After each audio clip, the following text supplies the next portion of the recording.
What is going on, Internet? Eric Banholz back again with another e-commerce conversations. I hope all is well on the other side of the internet. On the other side of the internet from me, John. Welcome. Thank you, Eric. You did the same thing on my pod, and that intro is just second to none. I'm excited to be on here, man. I usually start the podcast with a little bit of awkward laughing and silence. It seems to be the way to go. Who the hell are you? What the heck do you do? Who am I? Eric, thanks for having me on, man. Who am I? I'm John Melizanis, one of the founders of ShipDudes. We're an awesome omni-channel fulfillment, like 3PL. So we help hundreds of brands ship all their orders across the world. Help brands and get into retail. Pretty much we're like the back end that people don't see of the e-commerce world. Yeah. You said you help brands get into retail. How do you do that? So like we have brands that are in retail. So like we have brands that are in Sephora, we have brands in GNC, Vitamin Shop, stuff like that. And part of working with us is like we're a very white glove, hands-on 3PL. So I've introduced a lot of brands to other brands that are in these retail stores. I've helped them kind of get into those places, and our team does a lot of that type of stuff.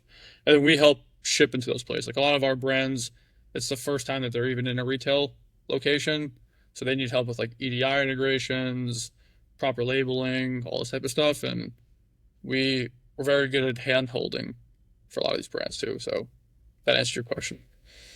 What do you have relationship, or I want to say relationships with all retailers, but do you have familiarity with the majority of retailers, or like Target, Walmart, There's or is it a whole just, bunch of them. I'd yeah, say right now I'm seeing a lot of brands go into Sprouts. That's just a big thing that's been popping up. Like they all go through KeHE into Sprouts.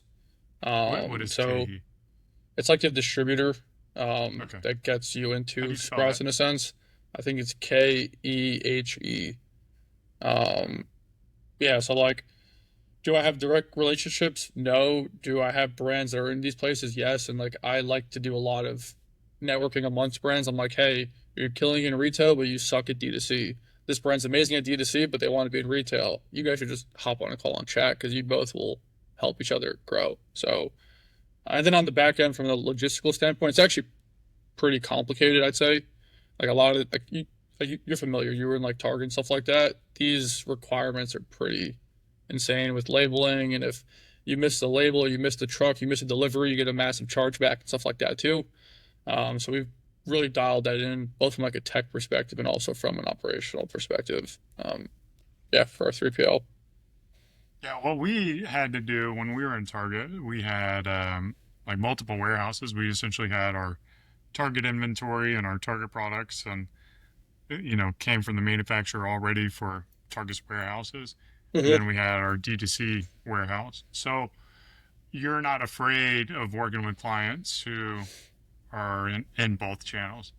No, like so part of what we do is we service clients on three different channels really. So D2C is one of them. I call it marketplaces, so like Amazon, Walmart.com, Target.com, Chewy, like online marketplaces, and then we also do the retail piece, right? Um, so yeah, like we're not scared to do it. We do it for brands. Our technology like kind of fully integrates across all three of them, which has been awesome. So yeah. Did you develop that technology in house, or are you just working with a? So initially we had built an in-house software like 5 years ago at this point. It's hard to kind of run your own software. We do have like internal software that we use for stuff, but externally we white label another 3PL WMS software that I kind of built on top of at this point. Yeah. Yeah. If they're, let's say someone's listening, is doing their Sure. own logistics in house, hmm using ShipStation, of course. hmm As that, those are the people who put me on TV. So gotta give them a little plug. That's true. They did put you on TV. Yeah, yeah, yeah. They ran that commercial for years. But anyway, so they're doing that on house. They have to get off ShipStation to work on your warehouse, right? Warehouse management Yeah, software. correct. Yeah. Yeah. What does that transition typically look like? Sure. How long is it going to take to build that up? Sure. Well, I'll tell you, like this all started because I was fulfilling orders out of a garage. So like high level, I think I told you this a little bit last time we spoke. I ran a beard company as well too. And I was bottling beard oils, bottling shampoos, conditioners out of my business partner's garage this whole time. So I was going to the post office. I was actually using Pirate Ship back then. I don't know if you're familiar with Pirate Ship. It's an even like it's a stupid, dumb, easy version of ShipStation. So if ShipStation's Okay. like easy to use, Pirate Ship's even easier. Um, so we would use Pirate Ship. I go to the post office every day, drop off like 100, 200 packages, like literally sacks of orders and dump them. And they hated me at all these post offices.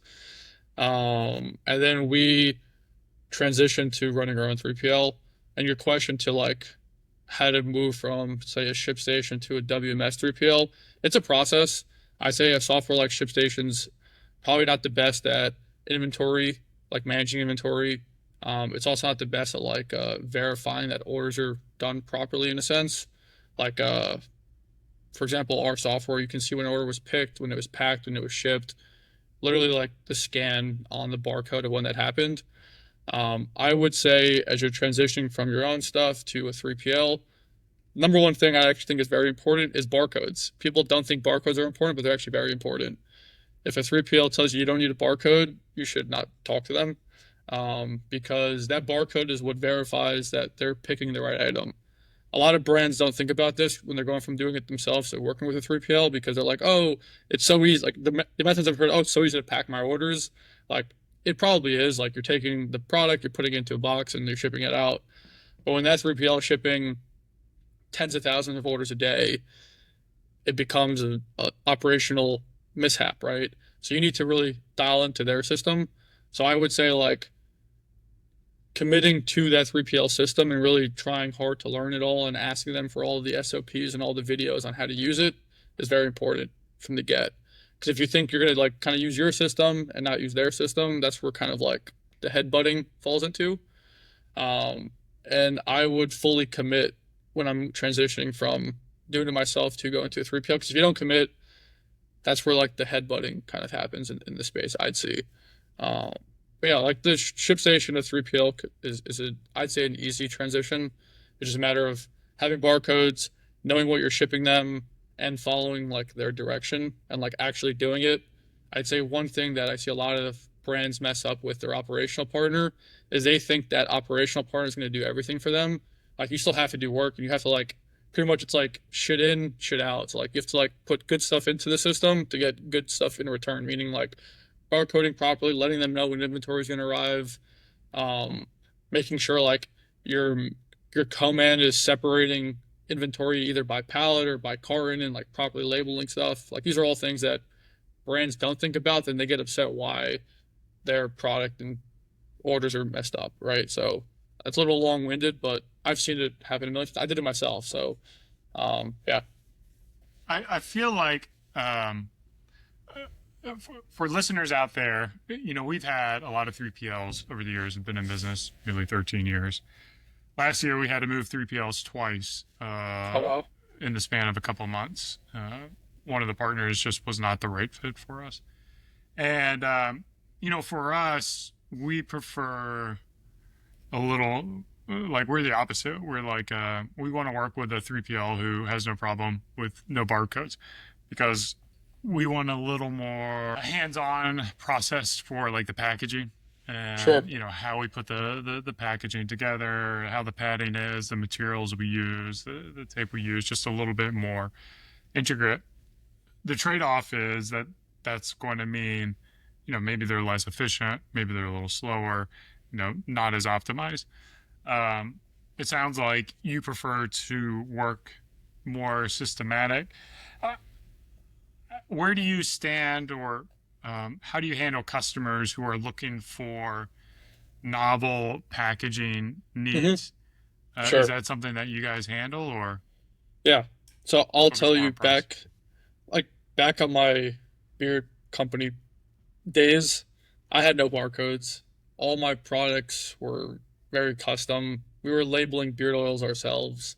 Um, there was no barcode. So like we come from that world of, hey, this brand's doing 200, orders a day, 200 orders a day, like figure it out in a sense. And I would say internally as a business, like we've kind of what's it called? Like split up our customer base into three customer bases, right? Call like startup phase, scale up phase, and like more enterprise phase. And I'd say depending on the phase that the brand's in, size is a piece of it, but also helping that brand uh, grow up in a sense is part of our job.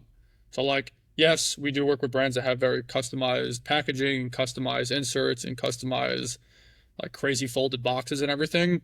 But we also try to explain to them and work with them and as a good partner be like, hey, like I know you want this, I know you want it to look like this. We can do it just like this, but how about we like make this one little adjustment that will like one save you money, save you time, save you headache, etc. Sometimes they take the advice and it helps them. Sometimes they don't take the advice and we'll just reiterate it, obviously. But we have seen a lot of brands go from 0 to 80, 100, 120,000 orders per month, right? Like I've seen that multiple times. So like, yes, the customized piece, that high touch piece is very important. I'd say from 0 to like 10 million. But once you get over like that 10 million mark, I think a lot of the streamlining is important. But also you can like I'll give you an example. There's a brand that we just onboarded. They have 20 different types of insert cards. So like they have different locations around the country. They're like a gym and they want to send different insert cards to different types of orders. It is kind of a custom piece, but internally we just built a system where if an order needs that custom card, our system can actually feed it into that box, right? Without having to manually intervent through it. It's the same thing with packaging. If like say you have 10 different types of packaging and you want this influencer to get this type of box, if this person's in Austin specifically, they want this type of box, you need a 3PL that has a technology piece that can kind of pick those boxes separately and pick those inserts separately, right? Um, so yes, we can work with brands like that, but then also on the back end, it's a 3PL's job to find a way to optimize that. Because like best case scenario, you go from 0 orders to like 1,000 orders like super rapidly. You wouldn't want your 3PL to be like guesstimating how you want your orders. Like you want it to be really streamlined in a sense too. Um, so yeah, to answer your question. How how is the process for hiring talent? Like, how do you ensure Yeah, that the people you bring on are they can follow instructions, for lack of better words? for sure. Um, Hiring something that I've learned a lot about over the last few years. Eamon's actually been very helpful with like hiring. Good friend of both of ours. I think hiring comes down to two things really. It's people and process. And like first I always go through process. So like if the process is right, then it's the person that's wrong. It's never person wrong, then process. I always go process first. So how we do training. Number one, day one, we literally have printed out SOPs on every single pack station of every single one of our pack stations. So it's like, hey, like here's 15 different SOPs that does every single training for every single piece of the business. There's pictures on it. There's English and Spanish. A lot of our employees aren't English fluent. Some of them speak Spanish. So I'd say it's a lot of training up front. It's also teaching these employees the importance of the order that they're shipping out. So we go in and we tell our employees, hey, this box that you're packing right now, somebody on the other end of the world somewhere paid $100 for this box, right? So when you go and you don't care about what you actually put into this order, and someone gets a wrong item or gets an extra item or not an extra item, that end customer is upset because they just paid $100. Like imagine you paid $100 for an order and you got the fully wrong order, right? How would you feel, right? And we just push that into our employees all day because what that does is they're like, oh shit, like let me think before I actually do this, right? Let me make sure that this is done right because Eric, who owns a beard brand, for example, if his customer is upset, they paid $100 for an order and got the wrong beard oil, for example, then the beard brand's gonna be upset at ShipDudes, and then ShipDudes will be upset as me as an employee. So we one try to teach them our system, we train them on our system through SOPs. Two, we try to explain to them and reiterate to them the importance of what they're actually doing. It's like someone actually paid for this. Imagine you paid $100 out of your pocket for this order. Like, how would you feel if you got the wrong thing? And then third of all, we keep everyone accountable. So like I told you, all our pack stations have cameras on them. These cameras are there to help with training and help for quality control. So like they look at the order every single day because sometimes that you see it in the space too. A lot of end customers will be like, hey, I got an order and it's incorrect. So the brand will go to 3PL saying, hey, 3PL, like you messed up this order. We'll pull up that order on the camera and we'll see if we actually messed it up. Because sometimes that end customer just wants to get a free product, right? Right. So, but we also have that as a training piece, right? So, like, for example, if we see 20 mispicks from a certain packer that we keep track of, we'll go back and be like, hey, like, why'd you mess this up? Let's look at the video. Maybe you don't know how to use the system properly. Let's go back to the SOP and show you. And this is reiterated to our pick and packers, to our leads, to our GMs. Our whole company is just built on process, training, and people. And it's not perfect. Like you fall into crappy people, but you give them the benefit of the doubt. You're like, hey, like let me explain this to you again. Like it's $100 order. When you mess this up, it hurts a lot of people, not just you. Here's the process that you should follow. If you don't get it again, this is probably not the best place for you to work at. Do that over and over again. Yeah. Yeah, I mean, I would imagine, I would assume for the compensation you're paying, most people don't think two and three Hmm. channels down. As much as Yeah. you try to tell them, like they'll never quite understand that. Some of them will. Certainly, some of them will, Sure. but the majority of the people you're going to try to hire. I want to dig more into the the camera aspect. Yeah. So do you store all that video footage? How do you know how to Sure. sort through it? Like how do you store it? What kind of Sure. how is that set up? So the way it's kind of two systems really. So we have a whole camera system on every pack station. There's a camera, and I think it holds footage for 3 weeks on like the cloud in a sense. Like we pay some subscription every month, and it just holds the footage. Our pick and pack system is all based on scans, right? So when you pick an item, we scan it. When you pack it, we scan it. When a label's generated, it's scanned. So in our system, I can see the exact second that label was printed out of a machine and what machine it was printed out of. So what we do is that if there's a mispick on a certain pack station, you can look when that order was printed out. You go back to the camera, that specific camera, you go to that time, and then you can see that order being packed out. And that's how we keep track of who did what wrong, stuff like that. Do you offer that content for brands to share with their customers? We don't fully. It depends on the situation. Like if there's a situation where it's the same customer over and over again, just like trying to get free product, like we'll share the video, be like, hey, look, like we want you to have peace of mind that like, hey, we're not messing this up. You as a brand's not messing this up. This customer's just a bad actor. Day to day, we don't openly share that footage in a sense. But if the customer wants it, like we obviously can share it with them too. Yeah. I just think that would be a really cool touch point and unique feature to offer, like me as a brand, to offer that Sure. my customers. Be like, hey, your order is shipped. Here's a video of your order being packaged straight up For for you. sure. Like, expect it soon. Like that would just get people excited. They know what it's looking right. They know it's got all the Interesting. products in there. They know it's on the way, so they can't like cancel it or change it. You know how many people will come in. In That's actually fact, a really good idea. I personally did that. I'm on a subscription and I'm out of town, and I just got a notice. I'm like, oh wait, can we fix that? But if the video already came in, it's like, oh, here's packed, it's boxed, it's on its Hmm. way. Then you'd be like, oh, well, okay, well, I guess I got to call my neighbor to get it or whatever. Um, Yeah. Like that actually is it's like for us it's in two different systems right now, but that's actually a nice value add I've never even thought of before.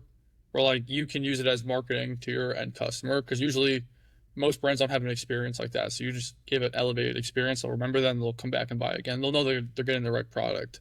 I see what you're yeah, saying. and not only that, like I think about like, yeah, what are the ways that you can improve the fulfillment process Sure. that maybe isn't necessarily going to increase costs that much. And that seems like almost a no-brainer.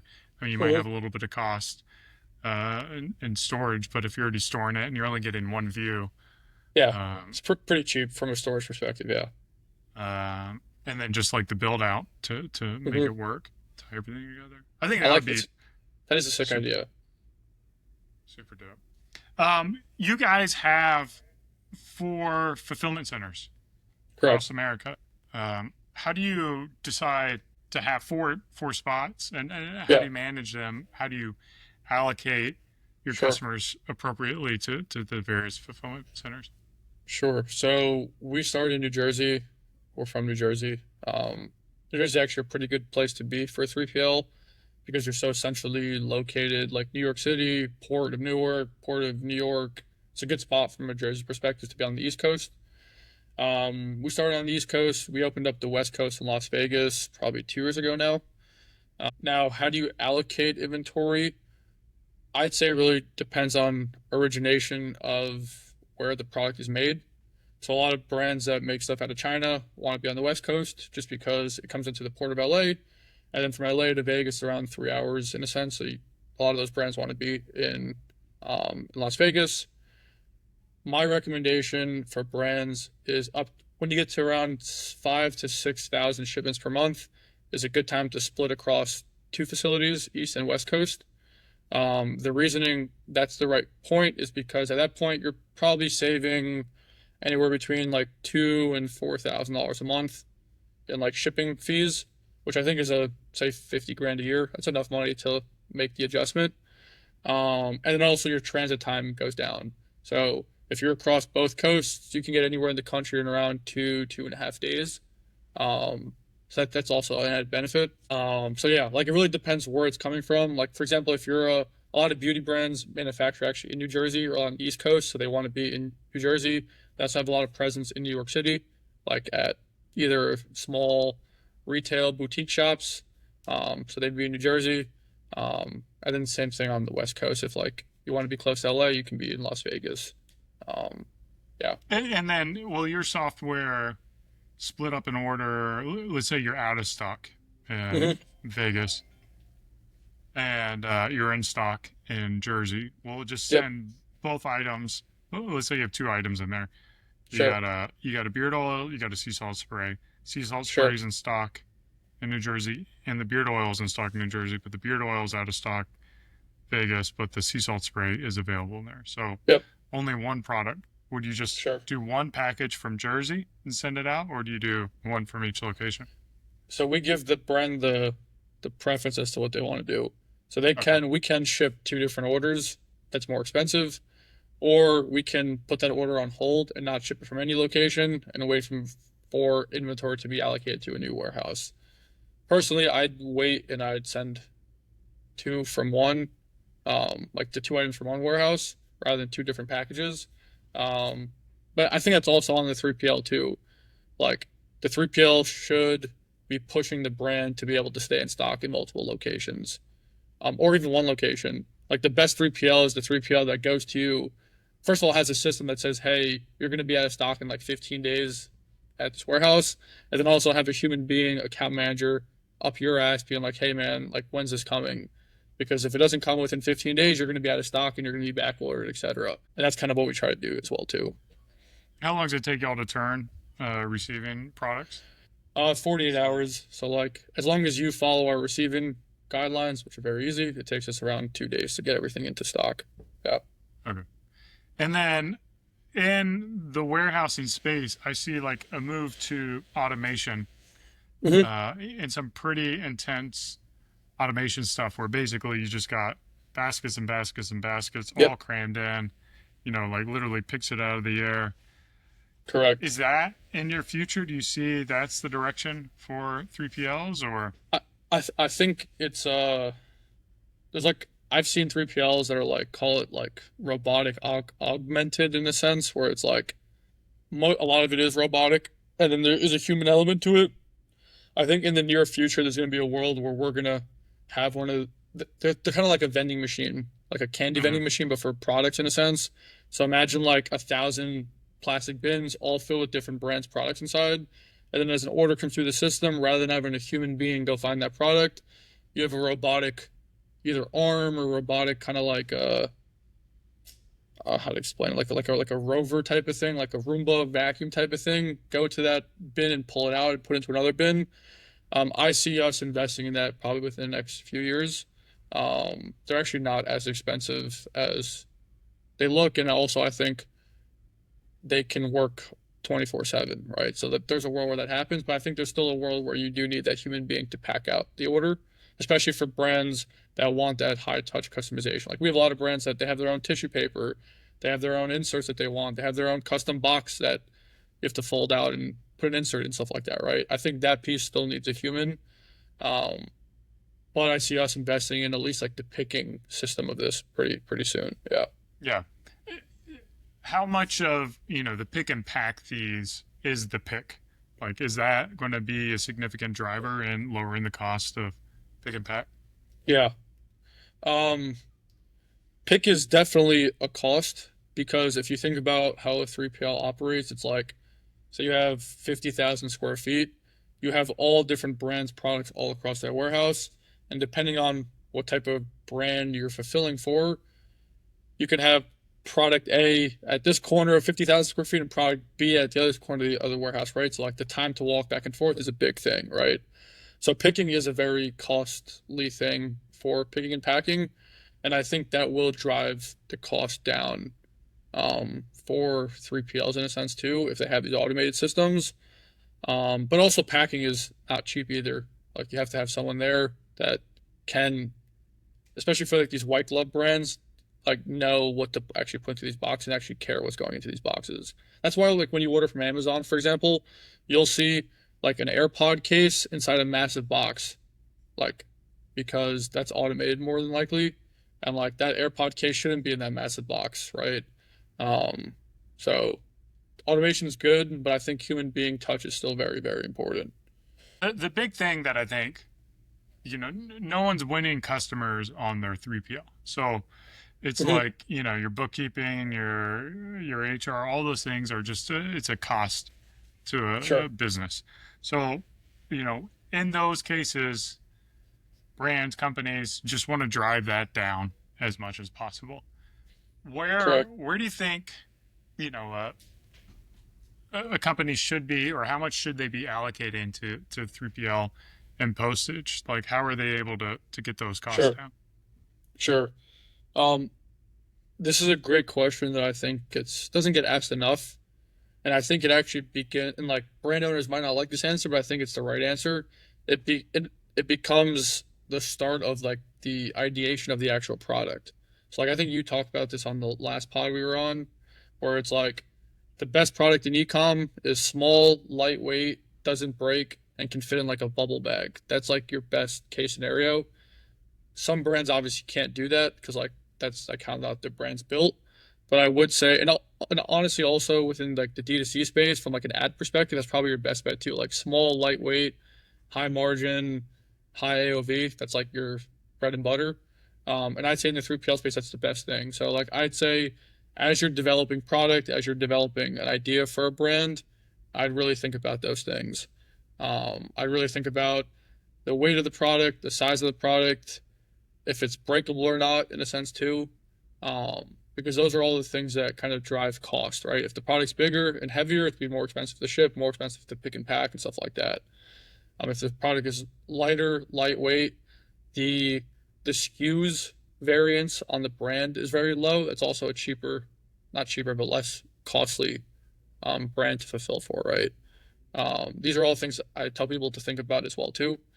Um, I think that kind of answers the question. Yeah. Yeah. And then, like, you got any numbers? Like, can you share any Yeah, numbers? sure. Like, let's I'd say, say, so I'm holding like a pocket knife right here. yeah, This kind of checks all the boxes. Let's say it's $75, $50, sure. something like that. It's the size of a credit card, a little bit thicker. Pick and pack that, Yeah. send it out. Like for example, that should be like your percent from like that order should probably be like 10-ish percent, 12-ish percent. That's where it Okay. should be. So like you should be paying all in probably around like $7 for that, $6, $7 for that, I'd Including say. postage. Including postage, including pick and pack. Packaging's a little weird because it depends. Do you want custom packaging? Do you want like off the shelf packaging? But I'd say for a product like that, yeah, you're at like the $6, $7 range, really. And if you're selling it for $70, you're at 10%, right? Like it makes sense. Hopefully, you're acquiring that customer for like $40, and then you have $25 left the margin, and you bought the product for $10, right? So you made 12, $15, $20 margin, right? I think that's like a fair number for the space.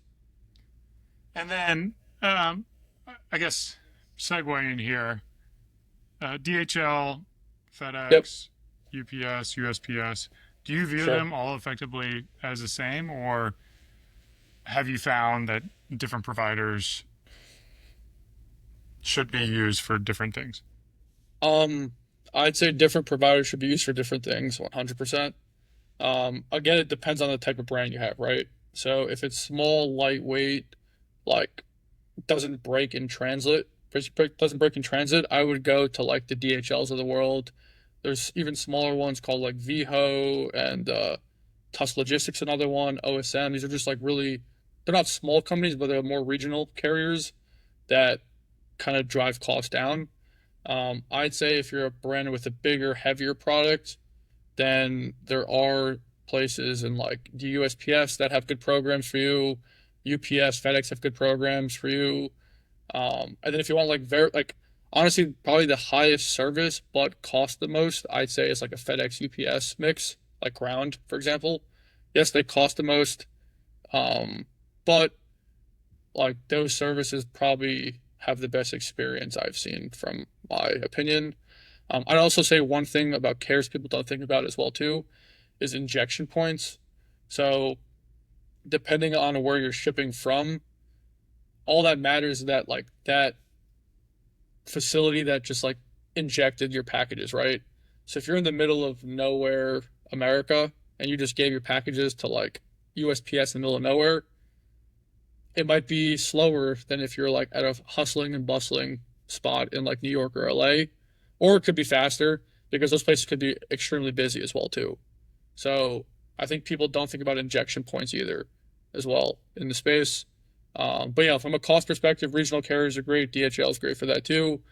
From like a service level and like cost to service, I'd say FedEx, UPS are also really good as well.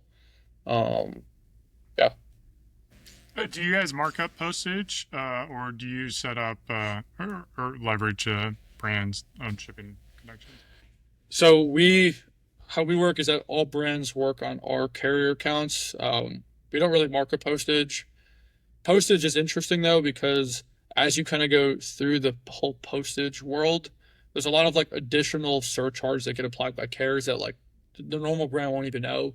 So like for example, there's delivery area surcharges, there's fuel surcharges. What we do is that like our system will kind of build in all these surcharges into your price so that you don't have to come back 30 days later and be like, hey, you were hit with these extra surcharges in a sense, right? And then what we do is that we bundle all our volume together across all our brands, and that's how we pretty much go to bat for our brands to the carrier and be like, hey, we're shipping all this volume. I know you want this volume. I need better pricing. And then we push that back to the brand. Because if the brand gets cheaper pricing on postage, then they can spend that money on marketing, get more orders, and it's like a symbiotic cycle in a sense. It's the way we think about it. Yeah, I feel like in the 3PL space, and I get why they do it, but pricing is one of the biggest pain points, Yep. and how 3PLs basically it feels like a nickel and dime. It's like, Mm-hmm. oh, we got a 10 cents for this pick and 10 cents for this pick, and then a dollar for this and a dollar for that, and Correct. all of a sudden the great rates that you thought you had all of a sudden are not great anymore. Do you guys Yep. price your services that way as well? So I you understand like you have to like account for like all the time and stuff, and no, you of need to be course. profitable, but So literally we actually built the business on this exact pillar. Like the business was built on two major pillars. One, I saw that in this space, communication with 3PLs sucked. Like most 3PLs have like an email ticketing system. The really, really big ones have just like a chat bot on their app type of thing.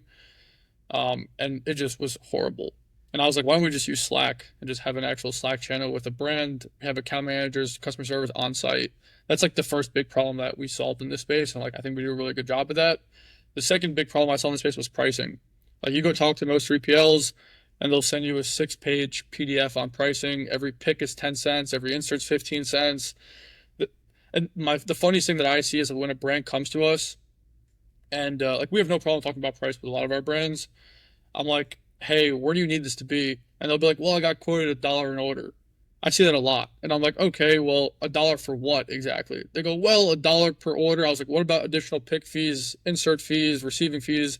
They go, well, you're right. And I was like, oh, interesting. So like you actually see $1 per order, but then at the end up you're going to be paying like $2, $2.50, $3 an order because like all these additional fees. What we did was we broke it up into just three billables that we bill for. So like the first one's a pick and pack rate, and we charge a flat rate for pick and pack. So like we tell all our brands like, hey, you know what you're gonna pay before you even pay it. Just look at your Shopify, multiplied by our pick and pack rate, and that's what you're gonna pay in pick and pack. It's like that simple. And we got to our number in a sense by looking at what is an average pick per order and just doing the math. So, like for example, a lot of 3PLs will charge you like $1.40 or $1.50 per order, but 25 cents per pick, right? So if you have three picks, you'll end up at like 225, give or take. Why not just charge you 225 from the top? You see what I'm saying? Like that's kind of what we do. Is like we just charge you one flat rate. You know what you're going to pay, and there's no kind of conversation. It's the same thing with storage for us. A lot of 3PLs will charge you receiving fees, like inventory counting fees, like spot check, all these different types of fees. I'm just like, why don't we just charge you an all-in cost per pallet? Like it's like easier, right?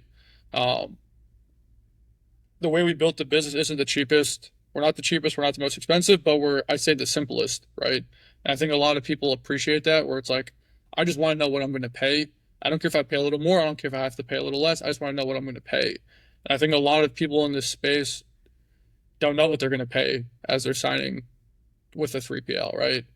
And we made sure that you know what you're going to pay. We know what we're going to bill you. There's no kind of confusion at the end of every single month, you know? So that was a big thing that we built the business on, was good communication and just very simple pricing. And then Yeah. postage being the third charge. Postage being the third, but it is a pass through, right? So like Yeah.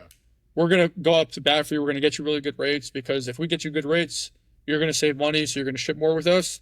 And then we're just gonna pass it on to you, and we're gonna fully calculate all the surcharges for you, so that you don't have to come, you don't have to be confused down the road why you get hit with an additional surcharge, stuff like that. When you said those pick and pack fees, are you, looking at their past 90 days of orders? Are you getting the products in and like testing it to see how long it takes you? Is that how you set the prices? I'd say we spend a lot of time to make sure that price works, one, for us, and it works well for the brand. I'd say brands that want to drive down price on their 3PL are actually hurting themselves, because if you get into a point where the 3PL is not making any money on your brand, at a point they're not going to care about actually doing those orders, because I have other customers that actually are paying them more. Um, so we spend a lot of time on this. One, we order the product, we're going to make sure we have it. We'll ask you which ones to order, because I want to make sure that we have like kind of your hero products in a sense and your hero offerings. We will ask you for your last months of data to kind of see where you shipped to, the weights of what you shipped, the size of what you shipped. Also, the complexity of pack out, I think, is important. Like the more information you can share with Brent, with your 3PL, the more helpful it is, right? Because like two things can happen. One, you can get better pricing because you kind of prove to your 3PL, hey, this is actually an easy brand to price out. Let's kind of win some of that savings. Or on the flip side, you can kind of, I wouldn't say lie, but like kind of withhold information from your 3PL, get really good pricing, and then once they get the product, they're like, hey, like this is impossible to do at this price, right? You don't want to be in that situation. You want to be in a situation where everyone on both sides has a clear understanding of what they're actually going to do. And yeah, like we spent time buying the product, trying the product, seeing the box that goes in, seeing the insert that goes in, seeing what dunnage to put in, stuff like that too. So yeah. John, where can people follow you, reach out to you, get your services, listen to your podcast? Yeah, you can check out the podcast. It's New Money Talks. It's on YouTube, Spotify, anywhere you can find a pod. Find me on LinkedIn, John Melizanis, or Twitter, it's the same thing. And check us out, ShipDudes.com. Love to chat. If we could be of help in any way. I've been doing this for a while, so love chatting with brands. But yeah, thank you, Eric, man. This has been lots of fun. Sweet, man. Well, I hope our listeners enjoyed this as much as I have. This has been another e-commerce conversations. Cheers. Keep on growing. Catch you guys on the next one.